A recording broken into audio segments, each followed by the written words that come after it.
difabel dan juga soal perempuan. Sepertinya ini tuh Bu Atiko banget, tapi kita boleh sambil lihat ke situ nggak? Oh, oke, yuk.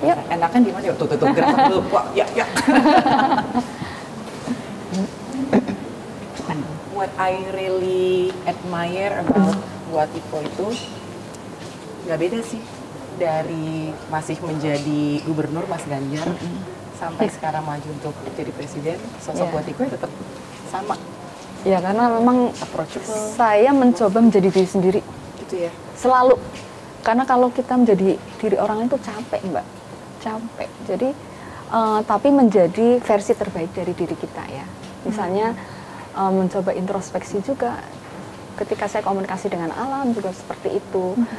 Saya minta koreksi dari alam terkait fungsi saya sebagai seorang ibu. Itu yang alam nggak suka, mungkin komunikasi yang seperti apa tindakan saya yang dia tidak nyaman. Kalau bunda seperti ini gimana? Jadi hal seperti itu juga harapannya bisa membuat kita selalu on the track juga, Mbak. Tapi komunikasi itu betul-betul dibuka secara transparan dengan keluarga sampai sekarang? Iya. Keluarga sehat memang harusnya kayak begitu. Jadi nggak numpuk dulu ya. Kalau sudah numpuk nanti akhirnya keluar semua. Itu kayak aku tuh mendem sekali keluar, boom. Enakan ngobrol di mana ya? Ini sih, kalau di dapur. Itu kursi depan. Di sini. Sini ya.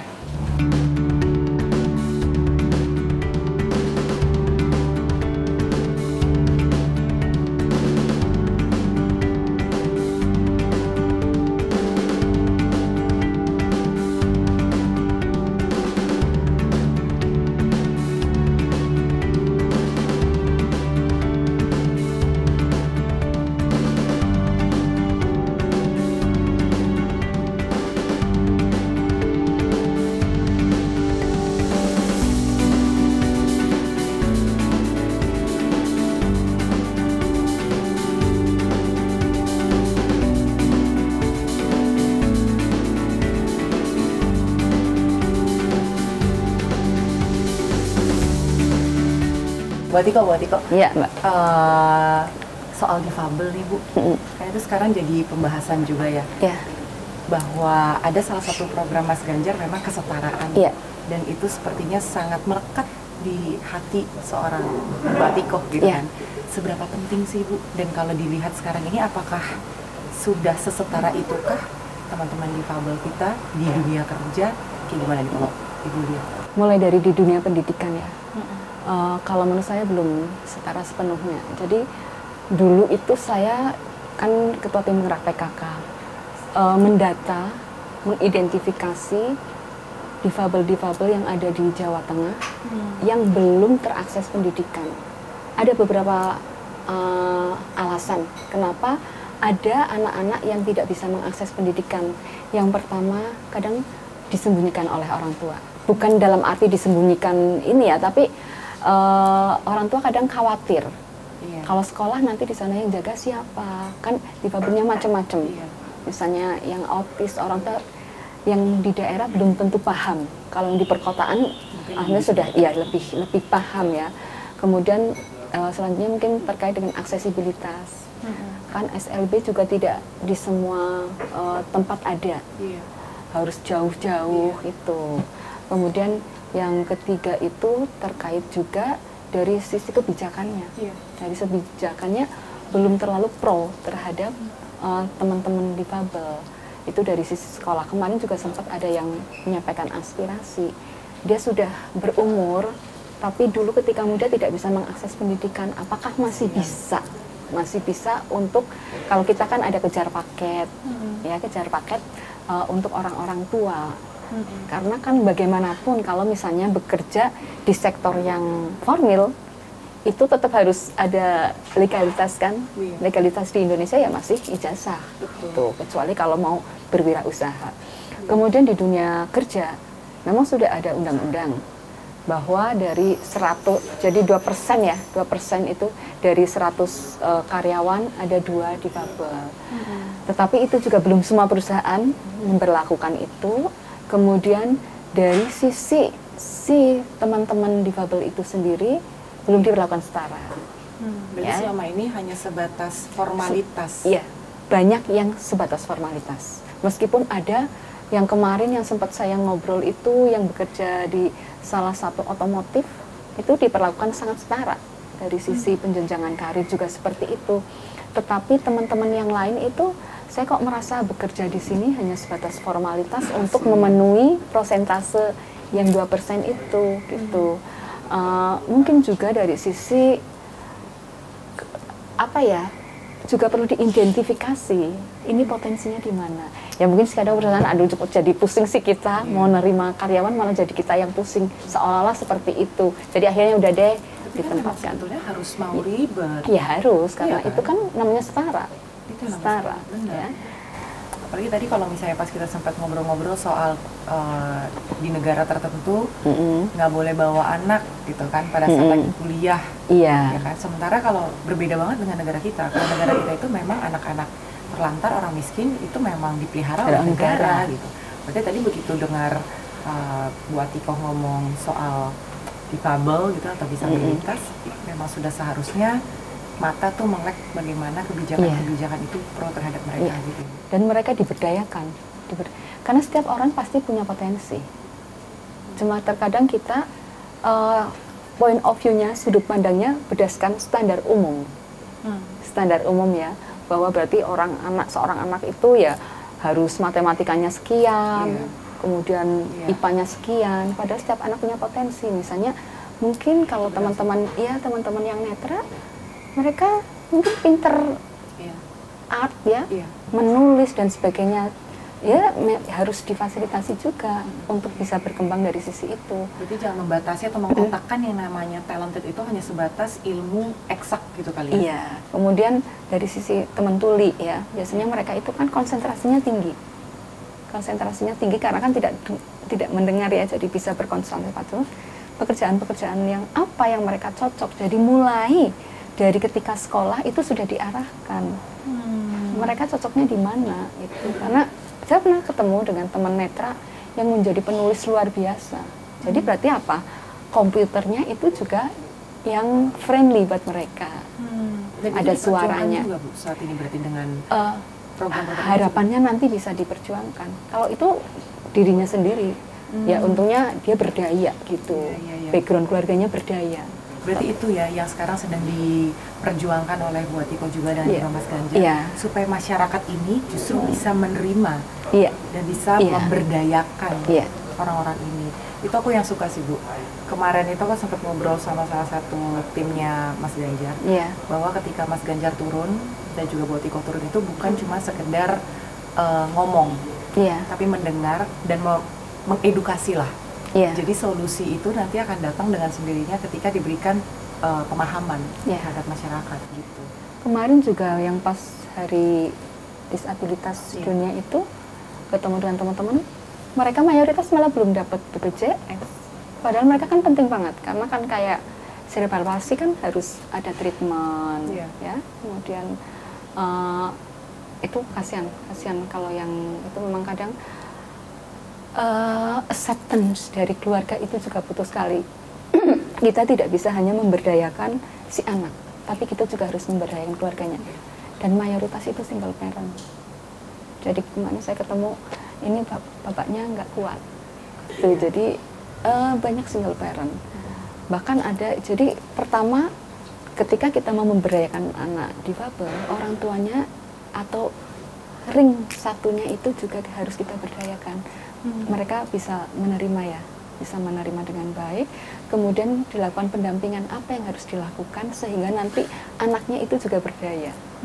Karena banyak yang keluarganya itu juga akhirnya karena kan fokus ke anaknya, jadi mereka juga secara ekonominya kan jadi agak dalam tanda kutip terhambat ya, karena harus nungguin anaknya juga seperti itu.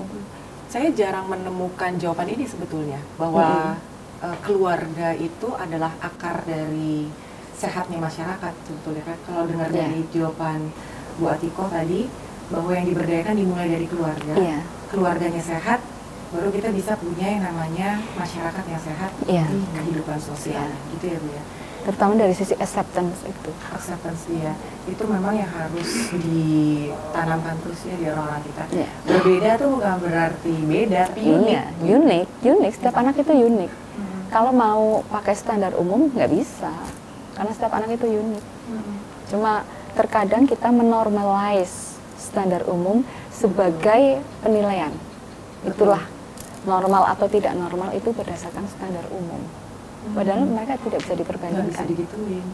Jadi itu yang selama ini disuarakan juga oleh ibu selama ketemu dengan ibu-ibu di lapangan ya? Iya. Jadi biasanya kalau saya ketemu dengan mereka, yang pertama saya ucapkan itu terima kasih.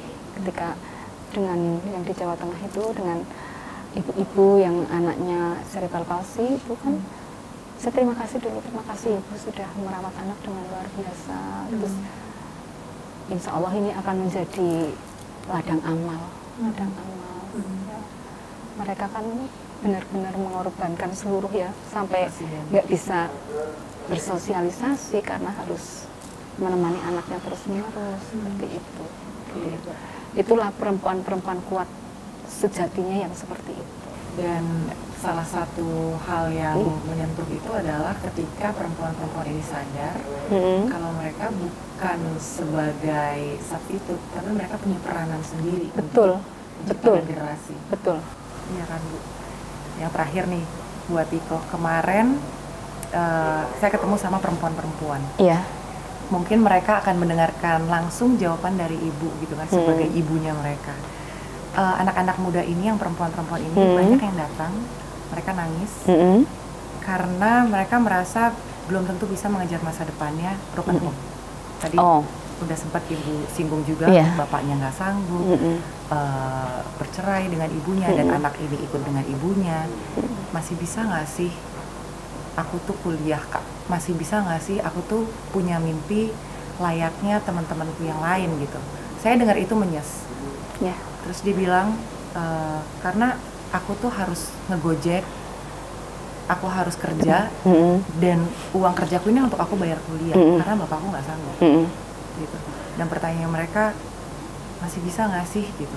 Karena jadi nggak percaya diri gitu loh, ibu, untuk mereka menjalani kehidupan sebagai perempuan. Mungkin buat Tiko bisa punya saran nggak untuk anak-anak muda perempuan yang seperti ini? Ya memang kalau banyak juga yang bertanya ya, kan biasanya memang kita mencari idol itu di keluarga, biasanya yang terdekat ya orang tua. Pernah nanya, Bu, emang saya dari keluarga broken home masih bisa hidup bahagia sementara yang di sekeliling saya tidak memberikan contoh dalam tanda kutip. Idola kan nggak hanya yang di sekeliling ya, tapi bisa orang lain yang bisa membuat kita termotivasi. Yang pertama itu termotivasi. Misalnya di sini ada Mbak Anggi, ada perempuan-perempuan kuat yang lain yang mereka juga masa lalunya struggle. Karena jangan melihat orang dari posisi sekarang, tapi cerita di baliknya itu apa. Kemudian ketika jadikan pengalaman hidup itu justru menjadi penyemangat. Nanti ketika dia sudah berumah tangga, tidak akan mengulangi hal yang sama ketika bersama pasangan ya, bersama pasangan ketika mendidik anak. Karena keluarga yang utuh itu kan sangat berpengaruh nanti terhadap masa depan, sampai mental ya, mental health dari seorang anak. Tapi kalau saya sih harapannya ya, nanti kita bisa saling support dan saya selalu menyediakan bahu untuk bisa memberikan setidaknya bisa menjadi tempat curhat seperti itu, dan nanti teman-teman juga ada ruang khusus untuk bisa saling curhat sehingga saling termotivasi. Karena kalau kita ada peering itu kita bisa saling menceritakan juga pengalaman-pengalaman. Dan menjadi anak dari keluarga broken home itu bukan berarti sudah nggak ada harapan, justru kan amat luas sekali. Kita harus bisa membuktikan bahwa kita itu bisa melakukan sesuatu, kita bisa dalam tanda kutip dendam, balas dendam masa lalu dengan hal yang positif, dengan cara yang berprestasi. Ada seorang jadiin semangat itu. Ya, jadi ada apalagi dia membiayai dirinya sendiri. sama sekali tidak tergantung sama orang tuanya ya. Ada salah satu anak muda yang luar biasa, dia mendapatkan penghargaan dari mana-mana, ternyata motivasinya cuma satu, ingin membuktikan kepada orang tuanya yang broken home itu bahwa dia itu bisa berprestasi, dia itu bisa menjadi generasi muda yang luar biasa. Jadi bukan justru mengasihani diri, enggak, tapi justru melihat kondisi sekarang ini justru sebagai pemicu. Ya. Tuh jawabannya. Berarti memang berat. Memang berat. Berat. Saya mengalami menjadi, kalau saya bukan broken home ya, tapi menjadi yatim piatu di usia yang relatif muda ya.